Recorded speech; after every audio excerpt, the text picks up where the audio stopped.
Biden तो हारे ही हारे, वो तो चलो इलेक्शन रेस में पीछे हो गए। कमला हैरिस को उसका भुगतान भुगतना पड़ा। बाइडेन का जो पाप किया हुआ था उसको कमला हैरिस को भुगतना। तो आपको क्या लगता है कि जो बड़े कारपोरेट हैं वो जब डायरेक्ट राजनीति में आकर ट्रंप के अंडर में काम करना चाहते हैं, लगना तो उनका क्या एजेंडा है?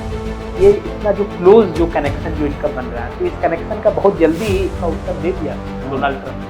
उनको कोई पूछा नहीं क्या ये प्रेसिडेंट बन सकते हैं यूएस के अगले आपके बाद, क्या रिपब्लिकन के कैंडिडेट हो सकते हैं? डोनाल्ड ट्रंप ने डायरेक्ट बोल दिया नहीं, no, he can't be president. आप इंडियन अमेरिकन का ट्रंप गवर्नमेंट में कितना प्रभाव है? तो आप देखेंगे चाहे वो ओबामा एडमिनिस्ट्रेशन हो, चाहे वो बाइडेन का एडमिनिस्ट्रेशन हो जिसमें कमला हैरिस हो, चाहे वो आपका अभी जो ट्रंप 2.0 है उसका एडमिनिस्ट्रेशन देखेंगे, तो बड़े बड़े इंडियन जो है, इंडियन ओरिजिन के लोग हैं, वो अच्छे अच्छे पद पे हैं। अभी जो इंडिया और यूएस का रिलेशन बाइडेन के अंडर और ट्रंप के अंडर में जो इंडिया और यूएस का रिलेशन, इसमें क्या फर्क आपको दिखाई पड़ा? जैसा जयशंकर जी ने बोला कि इंडिया को सही में पैनिक होने का कोई जरूरत नहीं था और इंडिया सही में डरा हुआ था, क्योंकि इंडिया को लगता है कि हैरिस होती या ट्रंप होता, इंडिया के साथ संबंध तो आपको अच्छा रखना ही पड़ेगा यूएस के लिए।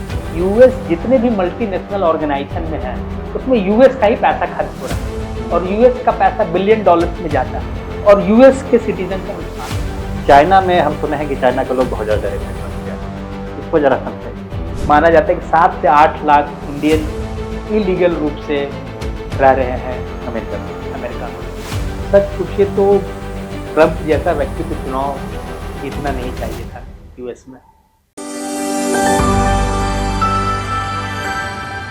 नमस्कार, न्यू दिल्ली डायलॉग के एक नए एपिसोड में आप सबका एक बार फिर से स्वागत है। और आज हम लोग चर्चा करने जा रहे हैं जो डोनाल्ड ट्रंप का चुनाव हुआ है, जो अमेरिका में इलेक्शन है, उसमें डोनाल्ड ट्रंप जो इलेक्शन जीते हैं उसका क्या इम्पैक्ट दुनिया भर की राजनीति में और उन कंडीशंस पे हो सकता है जो लोगों का भविष्य तय करती हैं। हमें जानने की कोशिश करेंगे कि जो एक कन्फ्लिक्ट रिडन वर्ल्ड हम देख रहे हैं पिछले कुछ टाइम से, चाहे वो रसिया यूक्रेन में वार हो रही हो, चाहे वो गाजा में इसराइल का वार हो रहा हो, उसके बाद सीरिया में एक तरीके का क्राइसिस हुआ, बांग्लादेश में हमने क्राइसिस देखा। इस बहुत क्राइसिस वर्ल्ड में, जो क्राइसिस इन्फेस्टेड वर्ल्ड है, उसमें डोनाल्ड ट्रंप का चुनाव जीत जाना दुनिया की सबसे पावरफुल कंट्री में, इसका क्या इम्पैक्ट वर्ल्ड ऑर्डर पे हो सकता है? और आज चर्चा करने के लिए इसी मुद्दे पर हमारे साथ हमेशा की तरह मौजूद हैं संजय सर। इन्होंने, ये एक तो एडवोकेट है ही, इसके साथ साथ इनका इंटरनेशनल लॉ में रिसर्च है, पीएचडी है और पॉलिटिकल स्पिरिचुअल कमेंटेटर तो हैं। तो संजय सर, हम ये जानना चाहते हैं आपसे कि डोनाल्ड ट्रंप के हम पिछले टर्म से बात करें, स्टार्ट करेंगे। हम पिछले टर्म में डोनाल्ड ट्रंप को देखते हैं कि कैसे जब वो उनका बिल्कुल इलेक्शन हुआ यूएस का और डोनाल्ड ट्रंप चुनाव हार गए, उसके बाद किस तरीके से व्हाइट हाउस पे अटैक हो गया। वो एक पॉपुलिस्ट कहे जाते थे, उनके जो समर्थक थे वो मानने से इनकार कर दिया उन्होंने कि ये चुनाव हार सकते हैं, को धांधली हुई है। उसके बाद कहा गया कि शायद यूएसए में आज तक का सबसे बेकार अगर कोई प्रेसिडेंट हुआ है तो शायद डोनाल्ड ट्रंप है। इन सारी कंडीशन में इतनी बेइज्जती होने के बाद, ये इतना निगेटिव रिव्यू होने के बाद आज वो चुनाव जीत गए। तो पिछले टर्म में भी इतना कुछ गड़बड़ होने के बाद, सीक्रेट एक्ट लगा, उनके ऊपर तमाम जांची हुई, तो पिछले टर्म का थोड़ा एनालिसिस करते हुए हमें समझाएं कि इतना निगेटिव रिव्यू के बावजूद वो एक बार फिर से चुनाव जीते। देखिए, सच पूछिए तो ट्रंप जैसा व्यक्ति तो चुनाव जीतना नहीं चाहिए था यूएस में। यूएस जो कि वर्ल्ड की सबसे पावरफुल कंट्री है, वर्ल्ड की सबसे बड़ी इकॉनमी है, वर्ल्ड का सबसे बड़ा मिलिट्री पावर है, लेकिन फिर भी वर्ल्ड में जितने भी टैलेंटेड लोग हैं उनका पहला चॉइस होता है कि अगर कहीं जाना है तो यूएस जाना है। और ऐसे कंट्री में डोनाल्ड ट्रंप का इलेक्शन जीतना ये पूरी तरीके से दर्शाता है कि कैसे बाइडेन का, जो बाइडेन एडमिनिस्ट्रेशन, वो कैसे बुरी तरीके से फ्लॉप रही अपने प्रेसिडेंटशिप के कार्यकाल में। आप देखिए, बाइडेन में डोमेस्टिक इशू अभी हम छोड़ देते हैं यूएस का, तो इंटरनेशनल पॉलिटिक्स देखिए बाइडेन का कैसे हुआ। आपने अचानक से पूरी फोर्सेस अफगानिस्तान से हटा दी और जिसको आप टेररिस्ट बोलते थे, टेररिस्ट ऑर्गेनाइजेशन तालिबान को, आपने उसके हाथों में सत्ता सौंप दी। सबसे बड़ी मिस्टेक आपने की। अफगानिस्तान के लोगों ने, जो कि आपके प्रति लॉयल रहे और उनमें बहुत सारा इंप्रूवमेंट भी हुआ था, भारत के साथ हमारे संबंध अच्छे थे, कितने अफगानी लोगों को हम लोगों ने एजुकेशन दिया और आज भी देते हैं बड़ी बड़ी यूनिवर्सिटी में। वो आते हैं, पढ़ते हैं, लिखते हैं, उनके हर एक तरह से मदद किए, चाहे वहाँ पार्लियामेंट बनाना हो, रोड बनाना हो, लाइब्रेरी वहाँ बनाना हो, हाँ, सब तरह का इकोनॉमिक सपोर्ट मिला। इवन अफगानिस्तान क्रिकेट को बढ़ाने में इंडिया का बहुत बड़ा रोल रहा। तो आपने अफगानिस्तान को टेररिस्ट ऑर्गेनाइजेशन के हाथों छोड़ा, आपने रसिया को जानबूझ के उकसाया कि यूक्रेन को हम नाटो में मेंबरशिप देंगे, यूक्रेन को यूरोपियन यूनियन में डालेंगे।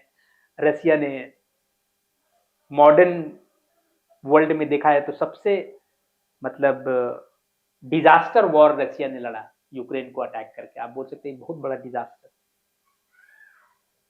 इजराइल में आपके कार्यकाल में क्राइसिस हुआ, आप रोक नहीं पाए इजरायली कॉन्फ्लिक्ट को। तो ये जो वर्ल्ड टर्मोइल जो था और यूएस का जो इन्वॉल्वमेंट, यूएस का जो फॉरेन इंटरवेंशन जो है, अलग अलग कंट्री के राजनीति में इंटरवेंशन, बाइडेन ने बांग्लादेश में क्या किया, वहां कोई मूवमेंट चल रहा है जो लोकल इशू का मूवमेंट था, आप उसको हवा देते हैं, आग लगाते हैं उसमें और आप तख्ता पलट करते हैं। सिमिलर जो आपने बांग्लादेश में किया, उससे पहले आपने पाकिस्तान में इमरान खान का गवर्नमेंट को हटा दिया। क्यों? तो वो आपके पॉलिसी से सिंक में नहीं था, एग्री नहीं कर रहा था। आपने डेमोक्रेटिक इलेक्टेड इमरान खान को हटाया। देखिए इमरान खान की स्थिति, कितने दिन से वो जेल पे है। पूरा सीआईए का रोल है इसमें, सीआईए करती है ये सब। तो ये वर्ल्ड पॉलिटिक्स में अननेसेसरी इनका इंटरवेंशन और यूएस का इन्वॉल्वमेंट। यूएस का पैसा तो खर्च हो ही रहा है, यूक्रेन का आप 2 साल से ज्यादा उसका वॉर चला रहे हैं, पैसा कौन दे रहा है? आप ही तो दे रहे हैं। आप पैसा देना बंद कर देंगे, वॉर खत्म हो जाएगा। तो यही डोनाल्ड ट्रंप का इशू था कि ये अननेसेसरी जो है इंटरफेयर करते हैं। ये जो डीप स्टेट का थ्योरी है, सीआईए जो इतना जो इन्वॉल्व रहती है अलग अलग सरकारों को तख्ता पलट करने में, तो ये सब एक बहुत बड़ा मुद्दा था कि ये जो है सो इलेक्शन बुरी तरीके से बाइडेन तो हारे ही हारे, वो तो चलो इलेक्शन रेस में पीछे हो गए, कमला हैरिस को उसका भुगतान भुगतना पड़ा। बाइडेन का जो पाप किया हुआ था उसको कमला हैरिस को भोगना पड़ा। बिल्कुल, वो नुकसान कमला हैरिस को एक तरीके से उठाना पड़ा, क्योंकि एक अंडर करंट था या यूएस में कि भाई कमला हैरिस जो है चुनाव नहीं जीतना चाहती, इसलिए इतना कुख्यात होने के बावजूद पिछले टर्म में भी बोला गया कि सबसे एंटी डेमोक्रेटिक आदमी है ट्रम्प, कि जाते जाते मान ही नहीं रहा कि हम चुनाव हार गए। वो एक बार दोबारा से चुनाव जीत गया। लेकिन इन चुनाव में हम कुछ नई चीजें भी देखते हैं। संजय सर, आप अपनी रीडिंग जरा हम लोग को समझाने की कोशिश कीजिए कि जो ये तो डोनाल्ड ट्रंप ने जो किया और बाइडेन तरह हारे वो तो है ही, दूसरी तरफ दुनिया का जो सबसे बड़ा एंटरप्रेन्योर है एलन मस्क, जिसका इतना बड़ा नाम है, उसको हम देखते हैं शायद, वैसे तो यूएस में बात मशहूर ही है कि वहाँ बड़े बड़े बिजनेसमैन चुनाव लड़ते हैं, लेकिन वो राजनीति में आते हैं, चुनाव लड़ते हैं, चाहे बिल क्लिंटन हो चाहे ट्रंप भी पहले बड़े बिजनेसमैन थे, लेकिन एलन मस्क आते हैं, उनका भी अपना एक एजेंडा है। तो आपको क्या लगता है कि ये जो बड़े कारपोरेट हैं वो जब डायरेक्ट राजनीति में आकर के ट्रंप के अंडर में काम करना चाहते हैं, एलन मस्क उनको सपोर्ट कर रहे हैं, उनका क्या एजेंडा हो सकता है? देखिए ये तो बहुत ही बड़ा चर्चा का विषय है कि भाई एलन मस्क जो वर्ल्ड का सबसे रिचेस्ट व्यक्ति है, वो ट्रंप के साथ क्या कर रहा है। तो कुछ लोगों ने ऐसी भी न्यूज फैलाया कि नहीं, ट्रंप के बाद अगले रिपब्लिकन के प्रेसिडेंट एलन मस्क होंगे और उसी की तैयारी कर रहे हैं। तो जैसा कि आप जानते हैं कि एलन मस्क को डॉज को उसको लीड करने का मौका दिया गया है। डॉज बेसिकली कोई मिनिस्ट्री नहीं है, this is a department of government efficiency. अच्छा, तो ये कोई ऐसा एज सच मिनिस्ट्री नहीं है, this is a like advisory body है। वो व्हाइट हाउस को डायरेक्टली कांटेक्ट में रहती है, व्हाइट हाउस के, और व्हाइट हाउस को डायरेक्ट एडवाइस करेगी। तो ये एक एडवाइजरी बॉडी है, ना कि कोई मिनिस्ट्री है, जिसमें हमारे विवेक स्वामी भी उसमें है। तो अब ये है कि देखिए गवर्नमेंट में कैसे ज्यादा से ज्यादा एफिशिएंसी आए, ये मुद्दा सिर्फ यूएस का नहीं है। आप कैसे जो अननेसेसरी जो ब्यूरोक्रेटिक हर्डल है उससे कैसे आप दूर हो। तो ये जो डीओजी बनाया गया है, ये ठीक आप उसको ऐसा समझिए जैसे यहाँ पे इंडिया में मोदी जी का नारा है कि मैक्सिमम गवर्नेंस मिनिमम गवर्नमेंट, तो वो डीओजी का ही रूप है। यहाँ भी रेड टेपिज्म है, लाल फीताशाही है, बहुत सारे ब्यूरोक्रेटिक हर्डल है। तो जैसा हम लोग आज बोलते हैं कि ईज ऑफ डूइंग बिजनेस कर रहे हैं, तो ये वही सेम चीज है। ईज ऑफ डूइंग बिजनेस होना चाहिए तो उसके लिए क्या क्या होना चाहिए, या फिर हम इंसॉल्वेंसी एंड बैंक्रप्सी कोड लाते हैं ताकि सहूलियत हो। तो उसी तरह का आप इसको डीओजी मान सकते हैं कि इसीलिए लाया गया है। हाँ, आपका जो एक और जो है कि भाई ये इतना जो क्लोज जो कनेक्शन जो इनका बन रहा है, तो इस कनेक्शन का बहुत जल्दी ही इसका उत्तर दे दिया डोनाल्ड ट्रम्प ने। हाँ, उनको कोई पूछा नहीं क्या ये प्रेसिडेंट बन सकते हैं हाँ, यूएस के अगले आपके बाद, या रिपब्लिकन के कैंडिडेट हो सकते हैं? डोनाल्ड ट्रम्प ने डायरेक्ट बोल दिया नहीं, नो, हाँ, ही कांट बी प्रेसिडेंट। अब उनका लॉजिक सुनिए, और वो लॉजिक सही भी है कि because he is not US born citizen, वो अफ्रीकन बॉर्न है, साउथ अफ्रीका, तो यूएस बॉर्न है नहीं। तो अगर मस्क थोड़ा बहुत भी सोचते भी होंगे कि हम कभी प्रेसिडेंट बन सकते हैं, तो ट्रम्प ने डायरेक्ट बोल दिया कि ये बन ही नहीं सकते क्योंकि ये यूएस बॉर्न सिटीजन नहीं। तो ये कॉन्स्टिट्यूशन में ही इनका ये समस्या है कि आप यूएस बॉर्न नहीं है तो आप बन ही नहीं सकते। बिल्कुल। और संजय सर, अभी आपने विवेक रामास्वामी की बात की, जो इंडियन अमेरिकन है। हम इनकी गवर्नमेंट में देखते हैं कि जो इंडियन अमेरिकन है, जिनको शायद उनका जो भी यूएस में उनका इन्वॉल्वमेंट होता है पॉलिटिक्स में, उसका इंडिया पर भी इम्पैक्ट पड़ता है। वो लोग शायद सेलेक्ट होते हैं तो हमें एक तो खुशी भी होती है कि हमारे इंडिया के लोग हैं जाकर के राजनीति में अच्छा, यूएस में अच्छा इन्वॉल्वमेंट है। दूसरा, शायद कुछ पॉलिसी डिसीजन में भी उनका एक सॉफ्ट इशू हो सकता है इंडिया के साथ अगर हमारे लोग वहाँ पे। तो हम ये देखते हैं कि पहले लोगों ने कहा कि भाई कमला हैरिस हाफ एक तरीके से, वैसे तो हाँ यूएस सिटीजन ही, लेकिन वो इंडियन अमेरिकन आप उन्हें कह सकते हैं, first second generation Indian American कह सकते हैं, उनकी मदर इंडिया की, साउथ इंडिया की। तो लोग कह रहे थे कि वो प्रेसिडेंट बनेंगी तो बड़ी खुशी होगी, लेकिन वो प्रेसिडेंट नहीं बनी, अंत में ट्रम्प बने। लेकिन ट्रम्प के भी जो पूरा गवर्नमेंट बनी उसमें हम देखते हैं कि बहुत सारे लोगों को उन्हें सिलेक्ट किया जो इंडियन अमेरिकन। आप इंडियन अमेरिकन का ट्रम्प गवर्नमेंट में कितना प्रभाव देखते हैं? देखिए, इंडियन ओरिजिन के जो लोग हैं, वो इसमें कोई दो मत नहीं होता कि बहुत ही मेहनती होते हैं, अपने काम के प्रति फोकस्ड होते हैं, और यूएस जैसे कंट्री में बाहर जाके वो उन्होंने अपना नाम बनाया, इतनी शोहरत हासिल की, वो तो काबिले तारीफ है। तो आप देखेंगे चाहे वो ओबामा एडमिनिस्ट्रेशन हो, चाहे वो बाइडेन का एडमिनिस्ट्रेशन हो जिसमें कमला हैरिस तो थी, चाहे वो आपका अभी जो ट्रम्प 2.0 है उसका एडमिनिस्ट्रेशन देखेंगे, तो बड़े बड़े इंडियंस जो है, इंडियन ओरिजिन के लोग हैं, वो अच्छे अच्छे पद पे हैं। उसमें सबसे जो बड़ा नाम है वो विवेक रामास्वामी तो है ही, क्योंकि वो प्रेसिडेंट के कैंडिडेट थे, फेमस थे, और डीओजी में वो ट्रम्प के साथ को लीड कर रहे हैं, मस्क के साथ, हाँ सॉरी, मस्क के साथ, एलन मस्क के साथ।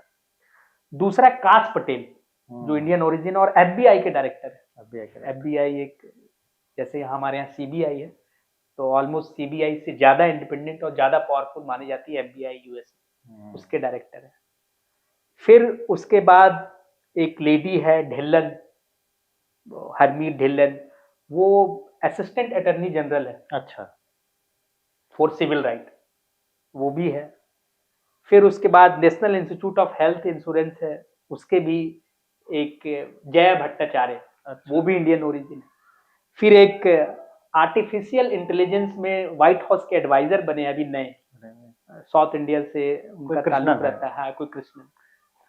तो ऐसे और भरे पड़े हैं। और संजय सर, शायद वहाँ के वाइस प्रेसिडेंट की वाइफ भी, हाँ वो भी Indian origin, Usha vents, Usha Wales है। उसके साथ अगर इंडियन अमेरिकन छोड़ दिया जाए, हिंदू अमेरिकन की बात की जाए, तुलसी गबार्ड को बनाया गया, इंटेलिजेंस चीफ है वो, इंटेलिजेंस यूएस की जो पूरे इंटेलिजेंस इंफॉर्मेशन है उसकी चीफ है।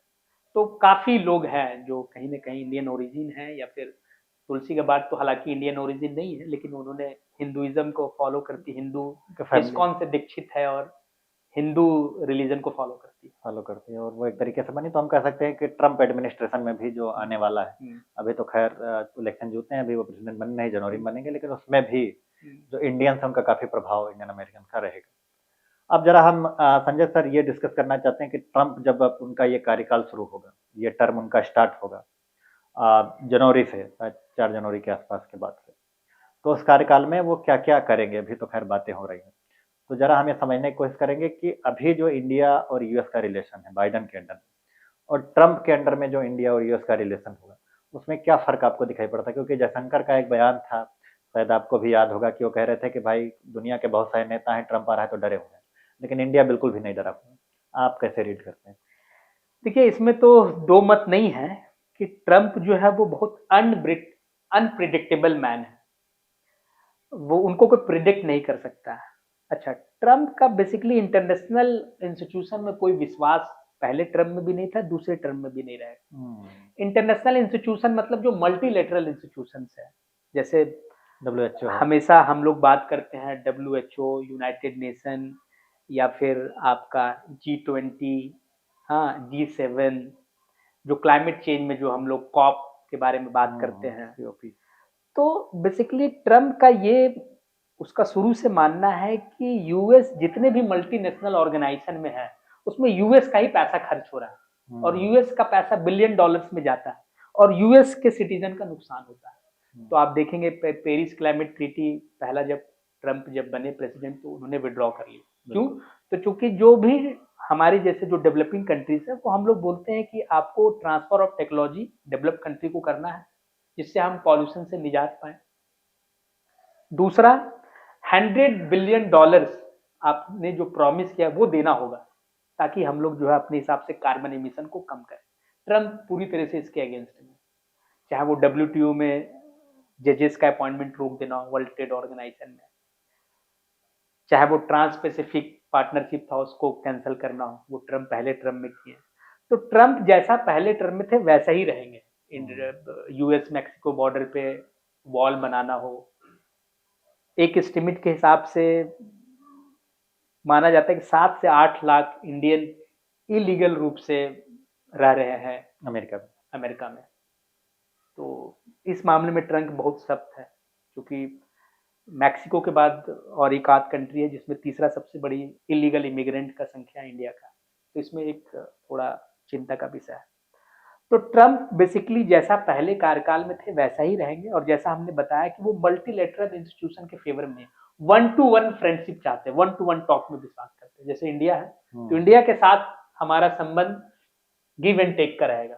गिव एंड टेक में जैसे है कि जो फ्री ट्रेड एग्रीमेंट है उसको इंडिया निगोशिएट करे हमारे साथ कि आप कैसे हम लोग FTA में बात करें। डिफेंस डील है आप हमारे साथ निगोशिएट कीजिए, क्या क्या डिफेंस एनर्जी डील है आप हमारे साथ निगोशिएट कीजिए। गिव एंड टेक, आपको हम ये दे रहे हैं आप हमको ये दीजिए। तो उसमें ट्रम्प माहिर है। आप बोलेंगे कि ट्रम्प क्लाइमेट चेंज के लिए, वर्ल्ड पीस के लिए, फलाने के लिए, ढिकाने के लिए, तो वो कुछ नहीं करने वाले। उसको चाइना से भी 1-to-1 संबंध करना है कि भाई यूएस का चाइना से ट्रेड डिफिसिट है, इंडिया से भी ट्रेड डिफिसिट है। तो भाई उसका कहना है कि इतना ट्रेड डिफिसिट है, तुम इतना पैसा कमाते हो हमसे, अब हम टैरिफ लगाएंगे इतना इतना परसेंटेज का ट्रेड, 60%, 100%, 250%। तो 1-to-1 टॉक करेंगे ये। तो ट्रम्प जो है कोई भी कंट्री से इंडिविजुअल संबंध तो अच्छा बना लेते हैं, उसमें उनकी महारत हासिल है चूंकि बिजनेसमैन। इसका एक और 2 एग्जांपल देते हैं। एक किस टाइप के बिजनेसमैन, ट्रम्प बोलते हैं कि हम ग्रीनलैंड हम खरीद लेंगे ऐसा से। अब ग्रीनलैंड जो है वो डेनमार्क के पार्ट में आता है। डेनमार्क बोलता है कि यार ये सेल के लिए नहीं, बोले नहीं हम खरीद लेंगे क्योंकि हमारा सिक्योरिटी पर्पस से वहां जो है सो वो थ्रेट है, वो एरिया हमको चाहिए। तो ग्रीनलैंड का ये है स्टेटस कि उसका एक अपना पार्लियामेंट और एक ऑटोनोमस टेरिटरी है, लेकिन बहुत ज्यादा फंडिंग जो उसको सपोर्ट मिलता है वो डेनमार्क से मिलता है। तो ट्रम्प देखिए इस टाइप के बिजनेसमैन है जो गिव एंड टेक कि हम खरीद लेंगे, पैसा दे रहे खरीद लेंगे।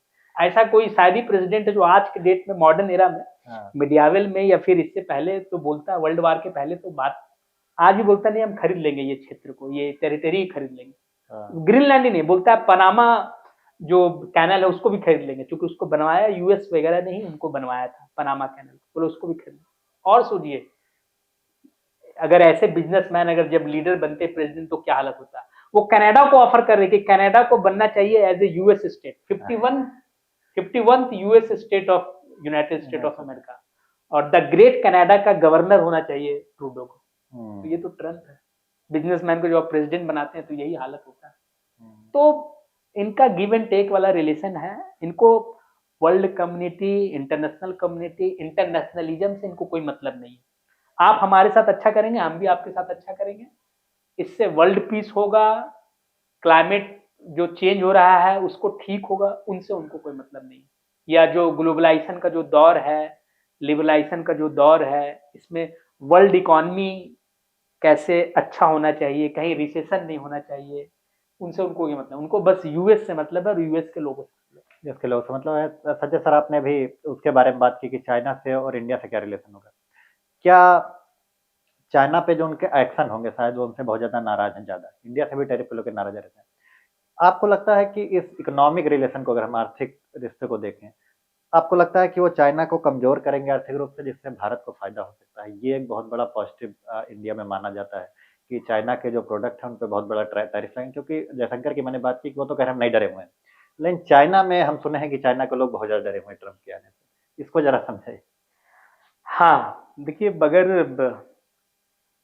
ट्रम्प के आने से अगर कोई कंट्री सबसे ज्यादा खुश है तो वो रसिया है, हुँ, पुतिन है। पुतिन। क्योंकि उनको लगता है कि ट्रम्प के आने से सबसे पहले तो यूक्रेन का एड बंद होगा और ये वॉर का सॉल्यूशन निकल जाएगा, और निकलना भी चाहिए। 2-2 2.5 साल वॉर खींचना, ये पूरी तरीके से बाइडेन एडमिनिस्ट्रेशन की नासमझी थी और बेवकूफी थी कि आप रसिया को अननेसेसरी उकसा रहे हैं और ऐसा वॉर लड़ रहे हैं जिसको आप रसिया को हरा ही नहीं सकते। भाई उसके पास वो वॉर जब दिखेगा कि हमारे, वो तो टैक्टिकल न्यूक्लियर वेपन का यूज करने का रसिया ने पहले ही बोला कि हम स्मॉल न्यूक्लियर वेपन यूज कर सकते हैं यूक्रेन में, आप उसको वॉर हराना चाह रहे हैं। तो ये बहुत बड़ी बेवकूफी थी। तो हाँ, जैसा हम बता रहे थे कि अगर सबसे ज्यादा कोई वर्ल्ड लीडर में अगर खुशी है ट्रम्प को आने से, तो वो रसिया को, पुतिन को है। क्योंकि पुतिन से उनकी बॉन्डिंग अच्छा है, जैसा हमने बताया कि 1-to-1 रिलेशन अच्छा करते हैं। 1-to-1 में इनका नॉर्थ कोरिया के किम योंग से भी अच्छा रिलेशन था। 1-to-1 बात करते हैं, ये अच्छा बात करते हैं। लेकिन जहां आप बोलेंगे कि हम नाटो को लेके चले, तो पेरिस क्लाइमेट ट्रीटी जैसा ऑर्गेनाइजेशन को लेके चले मल्टीलेटरल, तो उसमें वो पीछे है। बोले उसमें आप हमारा $1 बिलियन खर्च करवा लेंगे। 1-to-1 में क्या होता है कि भाई हम टेबल में बैठ के बात करते हैं, भाई हम यही आपके लिए करें, आप हमारे लिए क्या करें। लेकिन जहां 50 कंट्री बैठी है, वहां आप बोल सकते हैं कि हम ये कर रहे हैं आपके लिए, आप हमारे लिए क्या कर रहे हैं। तो 1-to-1 में पुतिन के साथ तो ये डील करेंगे, और पुतिन सबसे ज्यादा खुश हुए होंगे ट्रम्प के। लेकिन सबसे ज्यादा इस वर्ल्ड में अगर कोई दुखी हुआ होगा ट्रम्प के आने से, तो आप बता सकते हैं कौन हुआ होगा। China, Xi Jinping. उसको लगा होगा कि ये फिर से आ गया, ये फिर से 250% डाल देगा टैरिफ, और ट्रम्प जो है टैरिफ मैन के रूप में फेमस। और वो इलेक्शन कब ने बोला कि I am happy that people are calling me tariff man. तो सबसे ज्यादा दुखी तो वही है, शी जिनपिंग, क्योंकि उसको लगता है कि जो ट्रेड सरप्लस है चाइना का यूएस के साथ, जो हमारा इंडिया के साथ भी है, चाइना बेनिफिट तो ज्यादातर कंट्रीज के साथ, वो उस पे अब वो सेंधमारी होगा, उस पे ट्रम्प जो है लगाम लगाएंगे। उसमें फिर चाइना को बताएंगे कि भाई तुम इतना जो माल हमारे यहाँ बेच रहे हो, इतना फायदा कमा रहे हो, हमारा क्या, हमारे प्रोडक्ट का क्या, तुम अपनी इकोनॉमी भी तो खोलो, हमारे भी प्रोडक्ट को तो जाने दो। तो ये 1-to-1 अच्छा करेंगे, चाइना इसमें बहुत दुखी होगा। और जैसा जयशंकर जी ने बोला कि इंडिया को सही में पैनिक होने का कोई जरूरत नहीं था, और इंडिया सही में डरा हुआ नहीं है, क्योंकि इंडिया को लगता है कि हैरिस होती या ट्रम्प होता है, इंडिया के साथ संबंध तो आपको अच्छा रखना ही पड़ेगा, यूएस की भी मजबूरी है। क्योंकि चाइना को आपको कॉप अप करना है, काउंटर करना है, तो फिर इंडिया ही आपके पास है कौन। बिल्कुल ठीक बात है। संजय सर, फिर आपने रसिया यूक्रेन वार की भी बीच में बात की, तो रसिया यूक्रेन वार में ट्रम्प का क्या पोजीशन होगा तो आपने बताया, लेकिन एक वार और चल रही है गाजा और इसराइल में।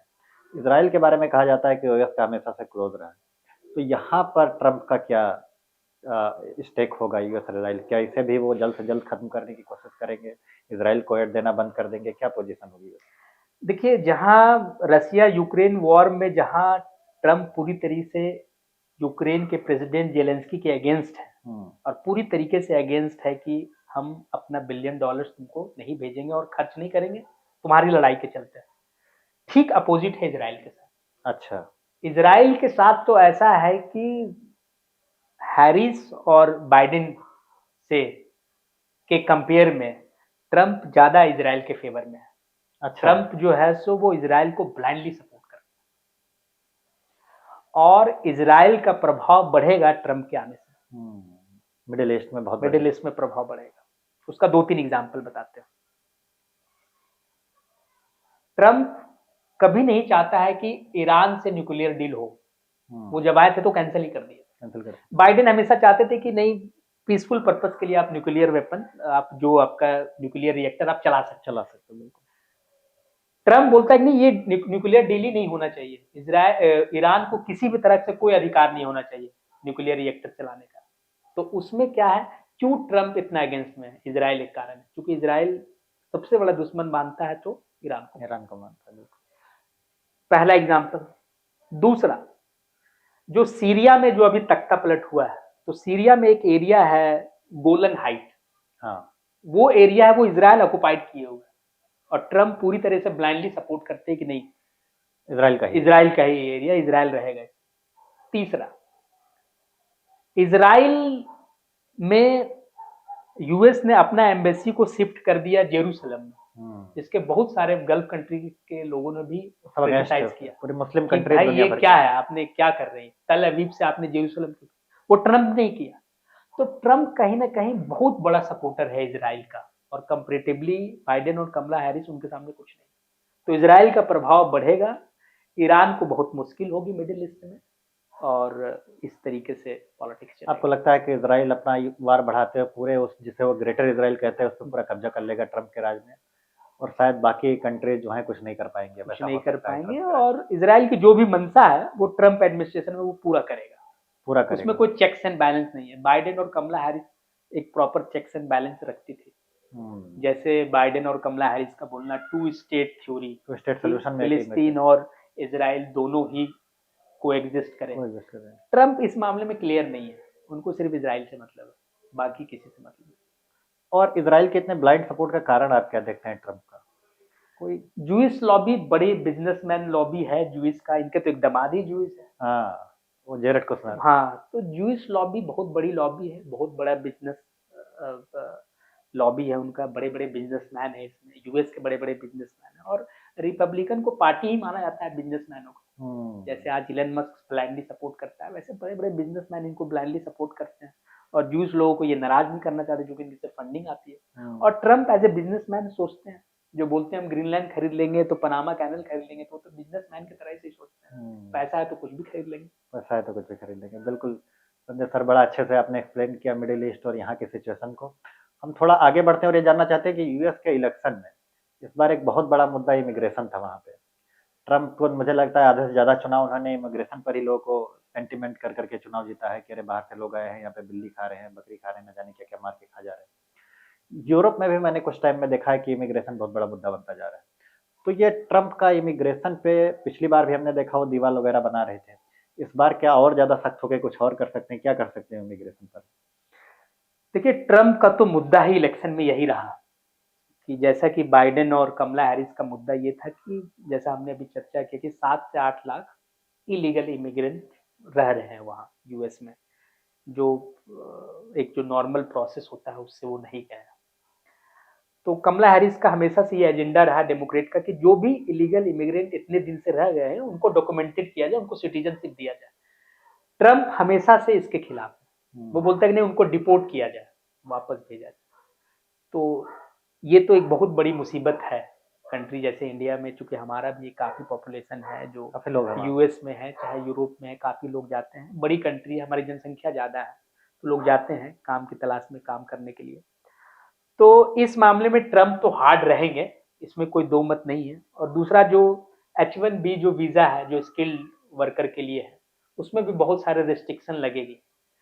तो मोटा मोटी अगर आप ये देखें कि ये जो इलीगल इमिग्रेंट है उसमें ट्रम्प हार्ड ही रहेंगे, लेकिन क्या वो वापस भेज देंगे, और क्या वहाँ की जो कंपनी है जिनके लिए ये लोग काम कर रहे हैं और यूएस की इकोनॉमी को वर्ल्ड की सबसे बेस्ट इकोनॉमी और बड़ी इकोनॉमी बनाने में इनका जो योगदान रहा है, तो मुझे नहीं लगता कि वहाँ के जो बिजनेसमैन है, वहाँ के जो बिजनेस क्लास के लोग हैं, वो इसको ट्रम्प जिस तरीके से कंपेन किए कि इनको तुरंत डिपोर्ट कर दिया जाएगा, ये कर पाएंगे, ऐसा संभावना कम है। इस बात की आपको प्रोबेबिलिटी बहुत कम दिखती है। इलेक्शन का एजेंडा जरूर था उनका और वो हार्ड रहेंगे, लेकिन डिपोर्ट करना ये कहीं ना कहीं हमको लगता है कि मुश्किल है। एक यूएस पॉलिटिक्स में और बहुत बड़ी बात चल रही है, संजय सर आपका क्या ऑब्जर्वेशन है, हम लोग जानना चाहते हैं, कि हमारे दर्शक जानना चाहेंगे कि ट्रम्प के आने के बाद वहाँ जो सेक्सुअलिटी है उस पर बहुत ज़्यादा डिबेट हुई, ये भी बहुत बड़ा मुद्दा रहा कि हम लोग जानते हैं कि एलन मस्क की कोई एक लड़का था, वो लड़की बन गई। शायद एलन मस्क भी राजनीति में उतरे इसी वजह से क्योंकि बहुत परेशान थे, कह रहे थे ये जो कल्चर है, नया कल्चर पैदा हुआ है जेनजी के द्वारा, ये कहते हैं उन्होंने हमारे लड़के को बिगाड़ दिया। तो ये जो सेक्स चेंज है, ट्रांसजेंडर का इशू है, ट्रम्प कह रहे हैं केवल 2 ही जेंडर होगा, इस पे क्या पूरी पॉलिटिक्स चल रही है जो दुनिया भर को प्रभावित करेगी? देखिए, ट्रम्प ऑब्वियस है ओल्ड स्कूल से आते हैं, और चूंकि Republican hardcore right wing party मानी जाती है, बिल्कुल, तो उनका एक सबसे बड़ा मुद्दा तो ये होता है कि ये जो गे मैरिज है, सेम सेक्स मैरिज है, ये ट्रांसजेंडर है, ये सच ये सब मानते ही नहीं। ये बोलते हैं कि ये सब पूरी तरीके से जो ओल्ड स्कूल जो क्रिश्चियनिटी जो है, जो ऑर्थोडॉक्स चर्च है, जो आपका कैथोलिक चर्च है, जो मानता है कि ये सब सिन है, पाप है, ऐसा होना नहीं चाहिए। इसी में आप एक और जोड़ सकते हैं एबॉर्शन। जैसा कमला हैरिस का जो था उसमें ये था कि एक होता है प्रो लाइफ, एक होता है प्रो चॉइस। तो प्रो चॉइस में है कि अगर हम चाइल्ड रखना नहीं चाहते हैं तो हम अबॉर्ट करेंगे, ठीक है, उसके लिए एक पीरियड होता है, कितने पीरियड के अंदर में आपको डिसीजन लेना है। तो ये होता है प्रो चॉइस, हम अपनी मर्जी से। एक होता है प्रो लाइफ कि नहीं, जब बच्चा है तो आप उसको अबॉर्ट नहीं कर सकते, जो क्रिश्चियनिटी भी मांगती है उसको सेक्रेट मानती है, और ट्रम्प और जो राइट विंग के जो लोग हैं वो भी इसको मानते हैं कि नहीं, अबॉर्शन का तो राइट होना ही नहीं चाहिए। और ट्रम्प के आने से दो चीजें हैं जो राइट विंग का बहुत दिल के क्लोज जो मुद्दा है, वो दो मुद्दा है। पहला कि कोई भी फेडरल लॉ अबॉर्शन के लिए होना ही नहीं चाहिए, जबकि कमला हैरिस का था कि नहीं होना चाहिए। अच्छा, वो चाहते हैं स्टेट के पास राइट। हाँ, उनके पास भी नहीं, हाँ, फेडरल भी नहीं हो और स्टेट के पास भी नहीं। अच्छा, उनका कहना है कि अबॉर्शन जो है सो होना नहीं चाहिए, कोई चॉइस नहीं है, कोई चॉइस नहीं। दूसरा है gun control act. Right wing के लोग हमेशा से चाहते हैं कि नहीं, गन रखने का राइट तो होना ही चाहिए। ये लोग बोलते हैं कि रिस्ट्रिक्शन होना चाहिए, बैकग्राउंड चेकिंग होना चाहिए, एक फेडरल लॉ होना चाहिए, क्योंकि आए दिन स्कूल में शूटिंग्स में कई बच्चे ही कितने बच्चे को मार रहे हैं, और एक नहीं ऐसे हजारों घटना हो चुकी है। तो ट्रम्प उसके भी अगेंस्ट है कि कोई ऐसा federal law, gun control act नहीं आएगा, कोई फेडरल लॉ नहीं आएगा अबॉर्शन में, ये सब कुछ नहीं आएगा। तो ये सब वहाँ के डोमेस्टिक इश्यूज हैं जिसमें टैक्स, ट्रम्प जो है टैक्स रिडक्शन के फेवर में है कि टैक्स रिड्यूस होने चाहिए। और वहीं कमला हैरिस थी, वो चाहती थी कि टैक्स थोड़ा बढ़ाएं ताकि हम वेलफेयर स्कीम के लिए पैसा ला पाए। इसी कंजर्वेटिव के तहत शायद वो ऐसा कर रहे हैं कि कह रहे हैं आर्मी में, शायद बाइडेन के एडमिनिस्ट्रेशन में ऐसा हुआ कि उन्होंने आर्मी में ट्रांसजेंडर को अलाउ किया। ट्रम्प कह रहे हैं हम आएंगे सबको निकाल देंगे, और कुछ जगहों पे शायद ट्रांसजेंडर अलाउड थे, वो कह रहे हैं कि हम सबको निकाल के बाहर करेंगे। हम इन सब बातों को नहीं मानते। एक नया इंटरनेशनल क्राइसिस हम लोगों ने देखा संजय सर, अगर हमारे दर्शकों को थोड़ा डिटेल में समझा सकें। सीरिया में एक कन्फ्लिक्ट हुआ है, अभी वहाँ की गवर्नमेंट शायद हटा दी गई। तो क्या कन्फ्लिक्ट सीरिया में अभी जल्दी हुआ? कौन से विद्रोही ग्रुप थे जिसकी वजह से वहाँ के जो गवर्नमेंट थे, काफी टाइम से वहाँ प्रेसिडेंट थे शायद, वो हटाए गए? और जो यूएस गवर्नमेंट है, जो भी ट्रम्प है, उनका क्या ओपिनियन उसके बारे में? देखिए, सीरिया का जो कॉन्फ्लिक्ट है वो बेसिकली अरब स्प्रिंग से आया। अच्छा। शुरू में जो स्टार्ट हुआ 2011 में हुआ, अरब स्प्रिंग में ये हुआ कि एक प्रो डेमोक्रेसी का मूवमेंट चला मिडिल ईस्ट और नॉर्थ अफ्रीका में। तो उसमें क्या हुआ कि लीबिया, इजिप्ट और तुनिसिया, इन सब में लोगों ने प्रोटेस्ट करके सरकारी हटा दिया, वहाँ के जो डिक्टेटर थे। तो वो सेम मूवमेंट चल रहा था सीरिया में भी कि असाद गवर्नमेंट को हटाया जाए, इनके डिक्टेटरशिप को हटाया जाए। और इसमें यूएस के जो रिबेलियन ग्रुप थे जो सीरिया के, उसका यूएस को ब्लाइंड सपोर्ट था। तो हुआ ऐसा कि सीरिया में यूएस का जो ब्लाइंड जो सपोर्ट था रेबेलियन ग्रुप का, जो असाद को हटाना चाह रही थी, तो फिर कुछ टाइम के बाद फिर क्या कि रसिया आ गया पूरी तरीके से असाद के फेवर में। जो प्रेसिडेंट भाग के कहाँ गए, तो रसिया ही गए। अच्छा। तो उनका बहुत अच्छा संबंध था असाद गवर्नमेंट के साथ, और एकमात्र आप बोल सकते हैं कि ओवरसीज नेवी जो है रसिया का, वो सीरिया में ही है। सीरिया में। तो आप देखेंगे कि रसिया ने सिर्फ अपने बलबूते पे 10 साल तक इसके साथ खड़ा रहे, असाद के साथ, कि तुम्हारी सरकार हम हटने नहीं देंगे। और 10 साल तक इन्होंने रेबेलियन ग्रुप को लड़ाई किया, कितने लोग डिस्प्लेस हुए, कितने लोग मारे गए, लेकिन असाद गवर्नमेंट को कोई हिला नहीं सका ऑलमोस्ट 10 साल तक। क्यों? तो रसिया उसके साथ पूरी तरीके से खड़ा था। अब आप बोलेंगे कि आज ऐसा क्या हो गया कि प्रेसिडेंट को भाग के रसिया जाना पड़ा और ये जो रेबेलियन ग्रुप थे वो जीत गए, आज ऐसा क्या हुआ? तो उसका आंसर ये है कि रसिया पिछले 2-2.5 सालों से यूक्रेन वॉर में बिजी है। ये खुद आर्मी ला रहे हैं नॉर्थ कोरिया से, कई तो इंडियन को भर्ती कर दिए। तो हमारे फॉरेन मिनिस्टर बोले भाई हमारे इंडियन को तुम वापस भेजो, तुम वहां लड़ाई लड़ने के लिए भेज दिए, घूमने गए थे पकड़ दिए। रसिया तो खुद बेचारा यूक्रेन वॉर में फंसा हुआ, उनकी सारी आर्मी, सारी रिसोर्सेस फंसे हुए, तो वो बेचारा सीरिया को क्या सपोर्ट करेगा? लेकिन वही रसिया 10 साल जब यूक्रेन वॉर में नहीं फंसा था, तो 10 साल तक असाद गवर्नमेंट को बनाए रखा। और आप देखिए क्या क्लोजनेस है कि इनको भागना ही पड़ा तो रसिया में इनको मिला जगह, क्योंकि वो क्लोजनेस है पुतिन के साथ। तो रसिया का वीक होना, यूक्रेन वॉर में इन्वॉल्व होना, लगातार अपनी सारी रिसोर्सेस को दे देना और सीरिया में ध्यान नहीं देना, ये सीरियन प्रेसिडेंट बेचारे को गद्दी छोड़नी पड़ी और जाना पड़ा। तो रसिया ऐसे वीक हुआ। अब रहा कि यूएस गवर्नमेंट का इसमें क्या अप्रोच है। देखिए यूएस गवर्नमेंट, जैसा कि ट्रम्प हम बता रहे हैं कि ट्रम्प को कोई मतलब नहीं है कि अच्छा। अफगानिस्तान सुरक्षित रहे, सीरिया सुरक्षित रहे, वहां के लोग सुरक्षित, उनको कोई मतलब नहीं। उनका कहना यही है कि हमको क्या मतलब है सीरिया में, कोई मतलब नहीं, ये सीरिया का अपना इंटरनल इशू है। हाँ, बाइडेन जरूर ये बोले हैं, वार्निंग दिए हैं कि ये जो रिबेलियन ग्रुप है, ये रिबेलियन ग्रुप का ट्रैक रिकॉर्ड रहा है, ये टेररिस्ट ऑर्गेनाइजेशन थे, तो हम वॉच करेंगे, देखेंगे कि ये किस तरह से काम कर रहे हैं, ये काम सही से कर रहे हैं कि नहीं, या ये टेररिस्ट ऑर्गेनाइजेशन के जैसा ही काम कर रहे हैं। बाइडेन ने तो इतना भी बोला, लेकिन ट्रम्प का वैसा कोई खास स्टेटमेंट नहीं है, वो न्यूट्रल है, बोला कि नहीं नहीं ठीक है। बस वो उसमें ये है कि जो गोलन हाइट है, जो सीरिया का जो एरिया जिसमें इसराइल ऑक्युपाइड किया, उसमें बोला है कि ये इसराइल का ही रहेगा, उसमें उनका इंटरेस्ट है।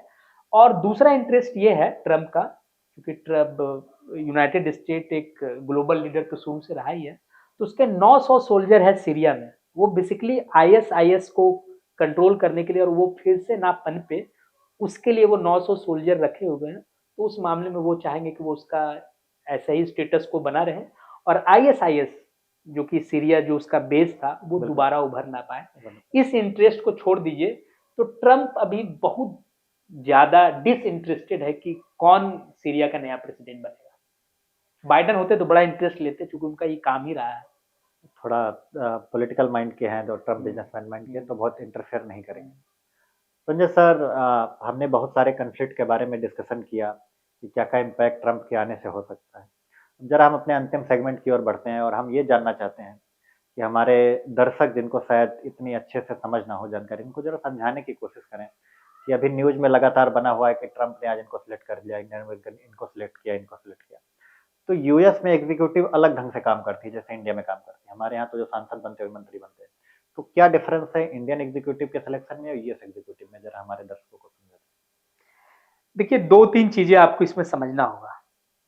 हमारे यहाँ बेसिकली जो पार्लियामेंट्रियन फॉर्म ऑफ गवर्नमेंट है, वहां मोदी जी भी चाहे तो किसी को भी मिनिस्टर बना सकते हैं। कोई भी इंस्टीट्यूट का, यूनिवर्सिटी का प्रोफेसर हो, या कोई जिसका अच्छा ट्रैक रिकॉर्ड हो सामाजिक काम में अच्छा करने का, वो मिनिस्टर तो बना सकते हैं। लेकिन within 6 month you have to be the member of the parliament, इधर राज्यसभा और लोकसभा।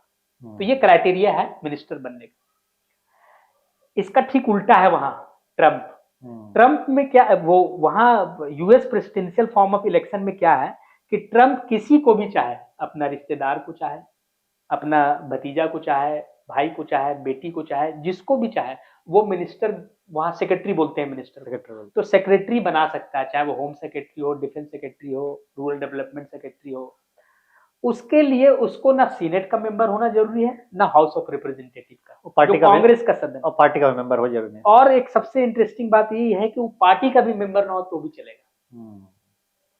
तो ये तो एक पहला डिफरेंस है प्रेसिडेंशियल फॉर्म ऑफ गवर्नमेंट में और पार्लियामेंट्रियन फॉर्म में, बहुत बहुत बड़ा डिफरेंस। दूसरा डिफरेंस सुनिए, हमारे यहाँ जो भी मिनिस्टर हो, चाहे वो एस जयशंकर हो, चाहे पीयूष गोयल हो, चाहे Nirmala ji, they are responsible to the house. वो पार्लियामेंट के प्रति रिस्पॉन्सिबल है, कुछ भी करेंगे गलत सलत तो आपको जवाब देना होगा पार्लियामेंट में। हाँ, वहां ठीक उल्टा है, वो लोग कांग्रेस के प्रति रिस्पॉन्सिबल नहीं है। पहला, चूंकि कांग्रेस के मेंबर नहीं, न सीनेट ना हाउस ऑफ रिप्रेजेंटेटिव। और दूसरा, वो किसके प्रति रिस्पॉन्सिबल है, तो single POTUS president of United State of America. तो पोटस जो है, मतलब सिर्फ ट्रम्प के प्रति आप रिस्पॉन्सिबल है, और किसी के प्रति, और ट्रम्प चाहे तो कल आपको हटा देंगे, परसों किसी और को ले आएंगे। तो उनकी रिस्पॉन्सिबिलिटी कांग्रेस जो वहां की सदन है उसके प्रति नहीं। तीसरा, हमारे यहाँ जनरली जो मिनिस्टर वगैरह बनते हैं वो कहीं ना कहीं पार्टी एफिलिएशन उनका जरूरी होता है, कोई ना कोई पार्टी में काम होता है जनरली। हालांकि कई केसेस में बिना पार्टी का भी हम लोग उठा के लाते हैं। एस जयशंकर को तो उठा के लाए कहीं से भी, ब्यूरोक्रेट तो उनको लेके आए ना। तो उसी तरीके से वहां जो है वो पार्टी एफिलिएशन को मायने नहीं रखता, आप जिसको चाहे उठा के ले आइए, और आपका पार्टी के प्रति भी कोई लॉयलिटी का मतलब नहीं है, आपको लॉयलिटी प्रेसिडेंट के प्रति होना। तो ये तीन बेसिक डिफरेंसेस हैं पार्लियामेंट्रियन फॉर्म ऑफ गवर्नमेंट और प्रेसिडेंशियल फॉर्म ऑफ गवर्नमेंट में, कि कैसे एक व्यक्ति के प्रति सारी मिनिस्टर और सेक्रेटरी जो है रिस्पॉन्सिबल होते हैं। वो किसी को भी बना सकता है, किसी को भी हटा सकता है, और जो भी सेक्रेटरी हो, मिनिस्टर हो, जिसको आप बोलते हैं मिनिस्टर को, जो भी सेक्रेटरी हो, वो हाउस के प्रति कोई रिस्पॉन्सिबिलिटी नहीं है, वो प्रेसिडेंट के प्रति हो।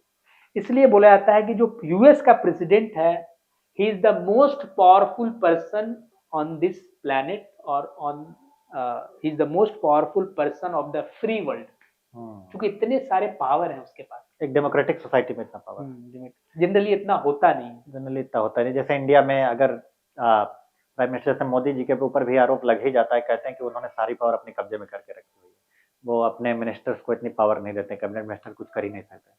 लेकिन यूएस में तो ऐसा आपकी बात से जान पड़ता है कि उनके पास वो है ही ऐसा कि उनके पास ही पावर होगा, सिस्टम ही ऐसा बना हुआ है कि पावर उनके पास ही कंसंट्रेट होगा, वो जब चाहे जिसको मन चाहे निकाल दे। तो संजय सर, बड़े अच्छा डिस्कशन आपने हम लोग के साथ किया, उसके लिए थैंक यू। आपने हमें यूएस के पूरे सिस्टम के बारे में बताया, वहाँ के प्रेसिडेंट के बारे में बताया और क्या क्या इम्पैक्ट वहाँ पे हो सकता है। तो आप लोगों ने देखा कि कैसे हम लोगों ने आज जो ट्रम्प 2.0 है, जो शायद वो 4 जनवरी के आसपास यूएस में सिस्टम होता है, उसके बाद वहाँ पे नए प्रेसिडेंट का कार्यभार संभालेंगे। अभी तो वो बहुत सारी अपने अपॉइंटमेंट्स कर रहे हैं, आप लोग रोज न्यूज़ में देखते होंगे कि आज उन्होंने इनको इस डिपार्टमेंट का सेक्रेटरी बनाया, किसी को किसी और डिपार्टमेंट का सेक्रेटरी बनाया। तो जब प्रेसिडेंट बनेंगे तो क्या हो सकता है, वर्ल्ड ऑर्डर पे क्या इम्पैक्ट होगा, इसके बारे में हम लोगों ने डिस्कशन किया। अगर आप लोगों को हमारा ये डिस्कशन पसंद आया तो हमारे इस चैनल न्यू दिल्ली डायलॉग को सब्सक्राइब करें, हमारे वीडियो को लाइक करें, और अगर आपको हमारा वीडियो पसंद आया तो उसके लिए बहुत बहुत धन्यवाद। Thank you.